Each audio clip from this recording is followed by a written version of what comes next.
ഏവർക്കും ക്രിസ്തു പഴയ നിയമത്തിൽ എന്ന പോഡ്കാസ്റ്റിലേക്ക് സ്വാഗതം.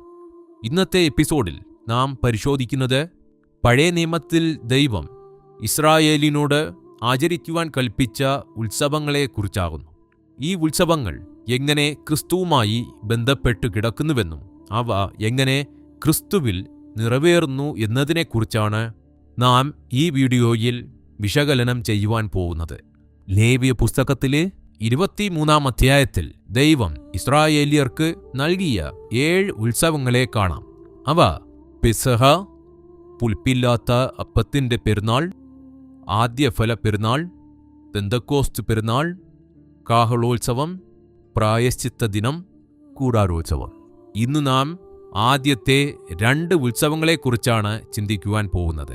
ഈ പെരുന്നാളുകൾ യഹൂദരുടെ വെറും ഉത്സവങ്ങൾ മാത്രമല്ലായിരുന്നു. അവയൊക്കെ പുതിയ നിയമ യാഥാർത്ഥ്യങ്ങളുടെ നിഴലുകളായിരുന്നു. ഈ ഉത്സവങ്ങളൊക്കെ ക്രിസ്തുവുമായി ബന്ധപ്പെട്ട് ദൈവം നൽകിയ പ്രവചന സമയരേഖയായിരുന്നു. വരുവാനിരുന്ന ക്രിസ്തുവെന്ന യാഥാർത്ഥ്യത്തിന്റെ നിഴലുകളായിരുന്നു ഈ ഉത്സവങ്ങളെല്ലാം. പൗലോസ് കൊളോസ്യർക്കെഴുതിയ ലേഖനത്തിലെ 2-ാം അധ്യായത്തിന്റെ 17-ാം വാക്യം വായിക്കാം.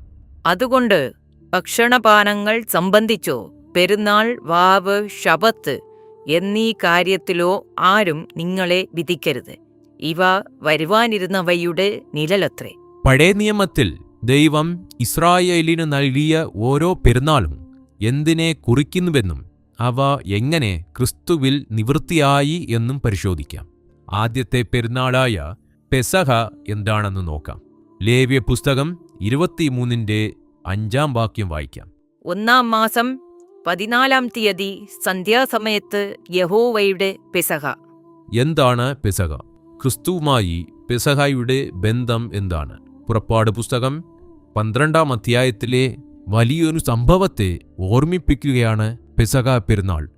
ഇസ്രായേലിയർ ഈജിപ്തിൽ അടിമത്വത്തിൽ ആയിരുന്നപ്പോൾ ദൈവം മോശയിലൂടെ അവരെ വിടുവിക്കുവാൻ 10 മഹാമാരികൾ അയക്കുകയുണ്ടായി. അവയിൽ ആദ്യത്തേത് നൈൽ നദിയെ രക്തമാക്കിയതാണ്. രണ്ടാമത്തേത് ദേശത്തെ തവളകൾ കൊണ്ട് നിറച്ചതാണ്. 3-ാമത്തെ ബാധ മിസ്രയീം ദേശത്ത് എല്ലായിടവും പേൻ കൊണ്ട് നിറച്ചതാണ്. 4-ാമത്തെ ബാധ ദേശത്തെ നായീച്ച കൊണ്ട് നിറച്ചതായിരുന്നു. 5-ാമത്തേത് മിസ്രയീമിലെ മൃഗങ്ങളിന്മേൽ അതികഠിനമായ വ്യാധി ഉണ്ടാക്കിയതാണ്. മിസ്രയീമ്യരുടെ മൃഗങ്ങളൊക്കെ ചത്തെങ്കിലും ഇസ്രായേല്യരുടെ ഒന്നുപോലും ചത്തില്ല. 6-ാമത്തെ ബാധയാണ് മിസ്രയീമ്യരുടെ മേലും അവരുടെ മൃഗങ്ങളിന്മേലും പൊങ്ങുന്ന പരുവും പുണ്ണും വരുത്തിയത്. 7-ാമത്തെ ബാധ മിസ്രയീം ദേശത്ത് തീയോടുകൂടിയ കൽമഴ ഇറക്കിയതായിരുന്നു. ദേശമെങ്ങും വെട്ടുക്കിളിയെ വരുത്തി കൽമഴയിൽ ശേഷിച്ച സകല സസ്യാദികളെയും നശിപ്പിച്ചു കളഞ്ഞതാണ് 8-ാമത്തെ ബാധ.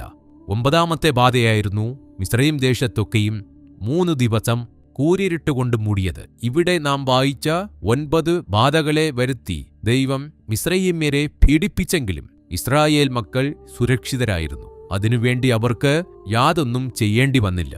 എന്നാൽ അവസാന ബാധയായ സംഹാരദൂതനിൽ നിന്നും രക്ഷ നേടുവാൻ അവർക്ക് ദൈവത്തിന്റെ കൽപ്പനയായി പെസഹ ആചരിക്കേണ്ടിയിരുന്നു. മാത്രമല്ല, പെസഹ എങ്ങനെ ആചരിക്കണം എന്നതിന് പല നിർദ്ദേശങ്ങളും നൽകിയിരിക്കുന്നതായി കാണുവാൻ കഴിയും. അവ എന്തൊക്കെയാണെന്ന് നോക്കാം. പുറപ്പാട് പുസ്തകം 12-ാം അധ്യായത്തിന്റെ 2 മുതൽ 14 വരെയുള്ള വാക്യങ്ങൾ വായിക്കാം. ഈ മാസം നിങ്ങൾക്ക് മാസങ്ങളുടെ ആരംഭമായി ആണ്ടിൽ 1-ാം മാസം ആയിരിക്കണം. നിങ്ങൾ ഇസ്രായേലിന്റെ സർവ്വസംഘത്തോടും പറയേണ്ടതെന്തെന്നാൽ, ഈ മാസം 10-ാം തീയതി അതത് കുടുംബത്തിന് ഒരു ആട്ടിൻകുട്ടി വീതം ഓരോരുത്തൻ ഓരോ ആട്ടിൻകുട്ടിയെ എടുക്കണം. ആട്ടിൻകുട്ടി ഊനമില്ലാത്തതും 1 വയസ്സ് പ്രായമുള്ള ആണുമായിരിക്കണം. ഇസ്രായേൽ സഭയുടെ കൂട്ടമെല്ലാം സന്ധ്യാസമയത്ത് അതിനെ അറുക്കണം. അതിന്റെ രക്തം കുറെ എടുത്ത് തങ്ങൾ തിന്നുന്ന വീടുകളുടെ വാതിലിന്റെ കട്ടളക്കാൽ 2-ന്മേലും കുറുമ്പടിമേലും പുരട്ടേണം. ഈ രാത്രിയിൽ ഞാൻ മിസ്രയീം ദേശത്തുകൂടി കടന്ന് മിസ്രയീം ദേശത്തുള്ള മനുഷ്യന്റെയും മൃഗത്തിന്റെയും കടിഞ്ഞൂലിനെ ഒക്കെയും സംഹരിക്കും. നിങ്ങൾ പാർക്കുന്ന വീടുകളിന്മേൽ രക്തം അടയാളമായിരിക്കും. ഞാൻ രക്തം കാണുമ്പോൾ നിങ്ങളെ ഒഴിഞ്ഞ് കടന്നുപോകും. ഞാൻ മിസ്രയീം ദേശത്തെ ബാധിക്കുന്ന ബാധ നിങ്ങൾക്ക് നാശകേതുവായി തീരുകയില്ല. ഈ ദിവസം നിങ്ങൾക്ക് ഓർമ്മ നാളായിരിക്കണം. നിങ്ങൾ അത് യഹോവയ്ക്ക് ഉത്സവമായി ആചരിക്കണം. തലമുറ തലമുറയായും നിത്യനിയമമായും നിങ്ങൾ അത് ആചരിക്കണം. അങ്ങനെ കട്ടളക്കാലിൽ കുഞ്ഞാടിന്റെ രക്തം പുരട്ടിയ കുടുംബങ്ങളെല്ലാം ദൈവത്തിന്റെ ശിക്ഷാവിധിയിൽ നിന്നും രക്ഷപ്പെട്ടു. ഈ സംഭവം എങ്ങനെ ക്രിസ്തുവിലേക്ക് വിരൽ ചൂണ്ടുന്നുവെന്ന് നോക്കാം. പെസഹ ഒരു ചരിത്ര സംഭവമോ വെറുമൊരു പെരുന്നാളോ മാത്രമായിരുന്നില്ല. ക്രിസ്തുവിൽ നിറവേറിയ ദൈവത്തിന്റെ മഹത്തായ ഒരു രഹസ്യമായിരുന്നു. ആദ്യം പഴയ നിയമത്തിലെ പെസഹ കുഞ്ഞാട് പുതിയ നിയമത്തിൽ ആരാണെന്ന് നോക്കാം. യോവന്നാൻ 1-ാം-29 വാക്യം വായിക്കാം. പിറ്റേന്നാൾ യേശു തന്റെ അടുക്കൽ വരുന്നത് അവൻ കണ്ടിട്ട്, ഇതാ ലോകത്തിന്റെ പാപം ചുമക്കുന്ന ദൈവത്തിന്റെ കുഞ്ഞാട്. ഈ പെസഹ കുഞ്ഞാടിന്റെ യാഗത്തെക്കുറിച്ച് യേശു തന്നെ പറയുന്നത് നോക്കാം. മത്തായി 26:2. 2 ദിവസം കഴിഞ്ഞിട്ട് പെസഹ ആകുന്നു എന്ന് നിങ്ങൾ അറിയുന്നുവല്ലോ. അന്ന് മനുഷ്യപുത്രനെ ക്രൂശിപ്പാൻ ഏൽപ്പിക്കും എന്ന് പറഞ്ഞു. പുതിയ നിയമത്തിലെ പെസഹ കുഞ്ഞാട് താനാണെന്ന് യേശു ഇവിടെ പറയുന്നു. മോശയുടെ കാലത്തിൽ അറുക്കപ്പെട്ട ഊരമില്ലാത്ത കുഞ്ഞാട് പുതിയ നിയമത്തിലെ പെസഹ കുഞ്ഞാടായ യേശുവിന്റെ നിഴലായിരുന്നു. ഇത് പൗലോസ് പറയുന്നത് നോക്കാം. 1 കൊരിന്ത്യർ 5:7. നമ്മുടെ പെസഹ കുഞ്ഞാടും അറുക്കപ്പെട്ടിരിക്കുന്നു, ക്രിസ്തു തന്നെ. പഴയ നിയമത്തിൽ ഇസ്രായേലിയരെ രക്ഷിക്കുവാൻ ഊനമില്ലാത്ത കുഞ്ഞാടിനെയാണ് തിരഞ്ഞെടുക്കേണ്ടതെന്ന് ദൈവം ഇസ്രായേലിയരോട് കൽപ്പിക്കുകയുണ്ടായി. പുറപ്പാട് പുസ്തകം 12:5. ആട്ടിൻകുട്ടി ഊനമില്ലാത്തതും 1 വയസ്സ് പ്രായമുള്ള ആണുമായിരിക്കണം. പഴയ നിയമത്തിൽ ഊനമില്ലാത്ത കുഞ്ഞാട് യാഗമായെങ്കിൽ പുതിയ നിയമത്തിലും ഊനമില്ലാത്ത ദൈവത്തിന്റെ കുഞ്ഞാടായ യേശു യാഗമായി. യേശുവിന് കുറവുകളോ പാപമോ ഇല്ലായിരുന്നുവെന്ന് കാണിക്കുന്ന ചില വചനങ്ങൾ വായിക്കാം. 1 പത്രോസ് 2:22. അവൻ പാപം ചെയ്തിട്ടില്ല, അവന്റെ വായിൽ വഞ്ചന ഒന്നും ഉണ്ടായിരുന്നില്ല. 1 യോഹന്നാൻ 3:5. അവനിൽ പാപം ഇല്ല.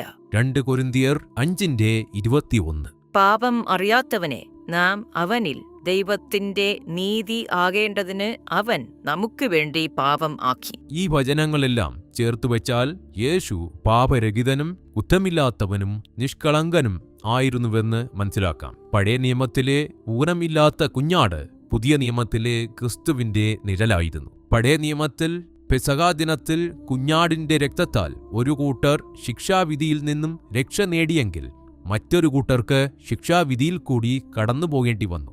ഇവർ 2 കൂട്ടരെയും വേർതിരിച്ചത് പെസഹ കുഞ്ഞാടിന്റെ രക്തമായിരുന്നു. ആ നിയമം ഇന്നും പ്രാബല്യത്തിലുണ്ട്. ക്രിസ്തുവിന്റെ രക്തത്തിൽ വിശ്വസിക്കുന്നവർ ശിക്ഷാവിധിയിൽ നിന്ന് ഒഴിവാക്കപ്പെട്ടിരിക്കുന്നു. റോമർ 8:1. അതുകൊണ്ട് ഇപ്പോൾ ക്രിസ്തു യേശുവിലുള്ളവർക്ക് ഒരു ശിക്ഷാവിധിയും ഇല്ല. ന്യായാധിപനോട് രമ്യപ്പെടുന്നവർ ശിക്ഷാവിധിയിൽ നിന്നും രക്ഷ നേടി യേശുവിനോടുകൂടെ വാഴും. ധിക്കരിക്കുന്നവർ നരകത്തിൽ ധനവാനോട് ജീവിതം പങ്കിടും. യേശുവിന്റെ ക്രൂശീകരണ ദിവസവും സമയവും കാണിക്കുന്നത് ദൈവത്തിന്റെ രക്ഷാപദ്ധതിയുടെ സമയക്രമം അഥവാ കാലരേഖ പോലും എത്ര കൃത്യമായിരുന്നുവെന്നതാണ്. ഇതേ ദിവസത്തിലും സമയത്തിലുമായിരുന്നു പഴയ നിയമത്തിലും പെസഹ കുഞ്ഞാട് അറുക്കപ്പെട്ടത്. എപ്പോഴും ചില പഴയ നിയമ സംഭവങ്ങൾ ചൂണ്ടിക്കാണിക്കുന്ന പുതിയ നിയമ അത്ഭുതങ്ങളുണ്ട്. പെസഹ കുഞ്ഞാടായ യേശുവിന്റെ ക്രൂശ് മരണം അങ്ങനെയുള്ള ഒന്നായിരുന്നു. ക്രിസ്തുവിന്റെ നിഴലായി നിലനിന്നിരുന്ന യഹൂദരുടെ പെസഹ തിരുനാൾ തന്റെ ക്രൂശ് മരണത്തിൽ യേശു യാഥാർത്ഥ്യമാക്കി. ഇതുതന്നെയാണ് യേശു പറഞ്ഞത്. മത്തായി 5:17 വായിക്കാം. ഞാൻ ന്യായപ്രമാണത്തെയോ പ്രവാചകന്മാരെയോ നീക്കേണ്ടതിന് വന്നു എന്ന് നിരൂപിക്കരുത്. നീക്കുവാനല്ല, നിവർത്തിപ്പാനത്രേ ഞാൻ വന്നത്. ദൈവം യഹൂദർക്ക് നൽകിയ 2ാമത്തെ ഉത്സവമാണ് പുളിപ്പില്ലാത്ത അപ്പത്തിന്റെ പെരുന്നാൾ. ഈ പെരുന്നാൾ പെസഹ സമാപിച്ചതിന് തൊട്ടു പിന്നാലെ, അതായത് 1-ാം മാസം 14-ാം തീയതി പെസഹായും 15-ാം തീയതി മുതൽ 7 ദിവസം നീണ്ടു നിൽക്കുന്ന ഒന്നാണ് പുളിപ്പില്ലാത്ത അപ്പത്തിന്റെ പെരുന്നാൾ. ലേവ്യ പുസ്തകം 23:5-6 വചനങ്ങൾ വായിക്കാം. 1-ാം മാസം 14-ാം തീയതി സന്ധ്യാസമയത്ത് യഹോവയുടെ പെസഹ. ആ മാസം 15-ാം തീയതി യഹോവയ്ക്ക് പുളിപ്പില്ലാത്ത അപ്പത്തിന്റെ പെരുന്നാൾ. 7 ദിവസം പുളിപ്പില്ലാത്ത അപ്പം തിന്നേണം. പെസഹ പെരുന്നാളിനെപ്പോലെ ഇവിടെയും അത് എങ്ങനെ ആചരിക്കണമെന്ന് ദൈവം ചില നിർദ്ദേശങ്ങൾ നൽകിയതായി കാണുവാൻ കഴിയും. പുറപ്പാട് പുസ്തകം 12-ാം അധ്യായത്തിന്റെ 18 മുതൽ 20 വരെയുള്ള വാക്യങ്ങൾ വായിക്കാം. 1-ാം മാസം 14-ാം തീയതി വൈകുന്നേരം മുതൽ ആ മാസം 21-ാം തീയതി വൈകുന്നേരം വരെ നിങ്ങൾ പുളിപ്പില്ലാത്ത അപ്പം തിന്നേണം. 7 ദിവസം നിങ്ങളുടെ വീടുകളിൽ പുളിച്ച മാവ് കാണരുത്. ആരെങ്കിലും പുളിച്ചത് തിന്നാൽ പരദേശിയായാലും സ്വദേശിയായാലും അവനെ ഇസ്രായേൽ സഭയിൽ നിന്ന് ഛേദിച്ചു കളയണം. പുളിച്ചത് യാതൊന്നും നിങ്ങൾ തിന്നരുത്. നിങ്ങളുടെ വാസസ്ഥലങ്ങളിലെല്ലാം പുളിപ്പില്ലാത്ത അപ്പം തിന്നേണം. പെസഹായുടെ തലേ ദിവസം യഹൂദർ വിളക്ക് കത്തിച്ച് തങ്ങളുടെ വീടുകളിൽ എവിടെയെങ്കിലും പുളിപ്പുണ്ടാക്കുന്ന വസ്തുക്കൾ ഉണ്ടോ എന്നുവരെ അന്വേഷിക്കുക പതിവായിരുന്നുവെന്ന് യഹൂദ ചരിത്രങ്ങൾ വെളിപ്പെടുത്തുന്നു. വേദപുസ്തകത്തിൽ തിന്മയെയും ദുരുപദേശത്തെയും കാണിക്കുന്നതാണ് പുളിപ്പ്. യേശു ഈ വിഷയത്തെക്കുറിച്ച് പറഞ്ഞത് നോക്കാം. മത്തായി 16-5 മുതൽ 12 വരെയുള്ള വാക്യങ്ങൾ വായിക്കാം. ശിഷ്യന്മാർ അക്കരെ പോകുമ്പോൾ അപ്പം എടുപ്പാൻ മറന്നുപോയി. എന്നാൽ യേശു അവരോട്, നോക്കുവിൻ, പരീശന്മാരുടെയും സദൂക്യരുടെയും പുളിച്ച മാവ് സൂക്ഷിച്ചു കൊള്ളുവിൻ എന്ന് പറഞ്ഞു. അപ്പം കൊണ്ടുപോരായികയാൽ ആയിരിക്കും എന്ന് അവർ തമ്മിൽ പറഞ്ഞു. അത് അറിഞ്ഞിട്ട് യേശു പറഞ്ഞത്, അല്പവിശ്വാസികളെ, അപ്പം കൊണ്ടുവരായികയാൽ തമ്മിൽ പറയുന്നതെന്ത്? ഇപ്പോഴും നിങ്ങൾ തിരിച്ചറിയുന്നില്ലയോ? 5000 പേർക്ക് 5 അപ്പം കൊടുത്തിട്ട് എത്ര കൊട്ട എടുത്തു എന്നും 4000 പേർക്ക് 7 അപ്പം കൊടുത്തിട്ട് എത്ര വട്ടി എടുത്തു എന്നും ഓർക്കുന്നില്ലയോ? പരീശന്മാരുടെയും സദൂക്യരുടെയും പുളിച്ച മാവ് സൂക്ഷിച്ചു കൊള്ളേണം എന്ന് പറഞ്ഞത് അപ്പത്തെക്കുറിച്ചല്ല എന്ന് തിരിച്ചറിയാത്തത് എന്ത്? അങ്ങനെ അപ്പത്തിന്റെ പുളിച്ച മാവല്ല, പരീശന്മാരുടെയും സദൂക്യരുടെയും ഉപദേശമത്രേ സൂക്ഷിച്ചു കൊള്ളുവാൻ അവൻ പറഞ്ഞു എന്ന് അവർ ഗ്രഹിച്ചു. കപടഭക്തിയെയും ദുരുപദേശത്തെയും കാണിക്കുന്ന ഒരു ആത്മീയ ചിഹ്നമാണ് പുളിപ്പ്. പരീശന്മാരുടെയും സദൂക്യരുടെയും സ്വഭാവവും ഉപദേശവും അപ്പോസ്തലരുടെ ജീവിതത്തിൽ പ്രവേശിക്കാതിരിപ്പാൻ ജാഗ്രത പുലർത്തുവാനാണ് യേശു പുളിപ്പ് എന്നതിനെ ഉപയോഗിച്ചത്. പഴയ നിയമത്തിലെ പുളിപ്പില്ലാത്ത അപ്പത്തിന്റെ പെരുന്നാൾ ഒരു ആചാരം മാത്രമല്ല, അത് യേശുവിനെ കാണിക്കുന്ന ഒരു പ്രവാചക നിഴലാണ്. പുളിപ്പ് ദുഷ്ടതയെയും പാപത്തെയും ദുരുപദേശത്തെയും കാണിക്കുന്നു. യേശു തന്റെ ശരീരത്തെ അപ്പം എന്ന് വിളിക്കുകയുണ്ടായി. യോഹന്നാൻ 6:51. സ്വർഗത്തിൽ നിന്ന് ഇറങ്ങിയ ജീവനുള്ള അപ്പം ഞാനാകുന്നു. ഈ അപ്പം തിന്നുന്നവൻ എല്ലാം എന്നേക്കും ജീവിക്കും. ക്രിസ്തുവിന്റെ ശരീരയാഗം വഴിയാണ് ക്രിസ്തു നമുക്ക് ജീവന്റെ അപ്പമായി തീർന്നത്. യേശുവിൽ പാപമില്ലായിരുന്നുവെന്ന് നാം ആദ്യമേ വായിച്ചതാണ്. ഒരു വചനം കൂടി വായിക്കാം. 1 യോഹന്നാൻ 3:5. പാപങ്ങളെ നീക്കുവാൻ അവൻ പ്രത്യക്ഷനായി എന്നു നിങ്ങൾ അറിയുന്നു. അവനിൽ പാപം ഇല്ല. അങ്ങനെയാണെങ്കിൽ യേശു പാപമില്ലാത്ത അപ്പമായിരുന്നു. യേശുവിന്റെ നിഴലായിരുന്നു പുളിപ്പില്ലാത്ത അപ്പം. ലൂക്കോസ് 22:19 വായിക്കാം. പിന്നെ അപ്പം എടുത്ത് വാഴ്ത്തി നുറുക്കി അവർക്ക് കൊടുത്തു. ഇത് നിങ്ങൾക്ക് വേണ്ടി നൽകുന്ന എന്റെ ശരീരം.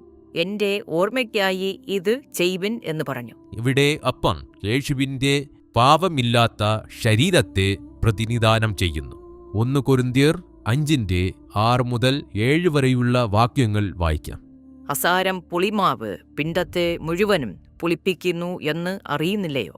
നിങ്ങൾ പുളിപ്പില്ലാത്തവരായിരിക്കാൻ തക്കവണ്ണം പുതിയ പിണ്ടം ആകേണ്ടതിന് പഴയ പുളിമാവിനെ നീക്കിക്കളവിൻ. ഇവിടെ പൗലോസ് തിന്മയുടെയും ദുരുപദേശത്തിന്റെയും സഭയിലെ രഹസ്യ വ്യാപനത്തെ പുളിപ്പുള്ള മാവുമായി താരതമ്യപ്പെടുത്തുന്നു.